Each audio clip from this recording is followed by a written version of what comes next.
বাংলাদেশ ছাত্রলীগ যশোর বিজ্ঞান ও প্রযুক্তি বিশ্ববিদ্যালয় প্রতিবারের ন্যায় সারা বাংলাদেশে বাংলাদেশ ছাত্রলীগের যে কার্যক্রমগুলো থাকে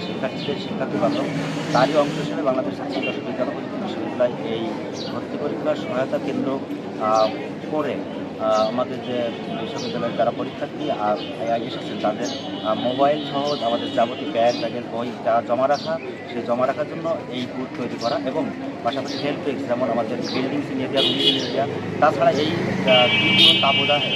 গরমের কারণে অনেকেই অসুস্থ হচ্ছে সেটা মাথায় রেখে বাংলাদেশ যশোর বিজ্ঞান ও প্রযুক্তি বিশ্ববিদ্যালয় প্রত্যেকটা কেন্দ্রের সামনে সুপেয় পানির ব্যবস্থা করছে। সেই পানি অনেকেই সুবিধা দিচ্ছে এবং সেই সুবিধার জন্য বাংলাদেশ ছাত্রলীগ কাজ করে যাচ্ছে এবং সেই কাজ করার জন্য আমাদের এই যে নিরলসভাবে পরিশ্রম করে যাচ্ছে আমাদের ছাত্রলীগের কর্মীরা এখানে যারা উপস্থিত এছাড়াও আমাদের অনুপস্থিত তারা ভিতরে বিভিন্ন জায়গায় কাজ করতেছে। সকলকে আমি আমার ব্যক্তিগত পক্ষ থেকে এবং বাংলাদেশ ছাত্রলীগ যশোর বিজ্ঞান ও প্রযুক্তি বিশ্ববিদ্যালয়ের পক্ষ থেকে ধন্যবাদ জ্ঞাপন করছি। ধন্যবাদ।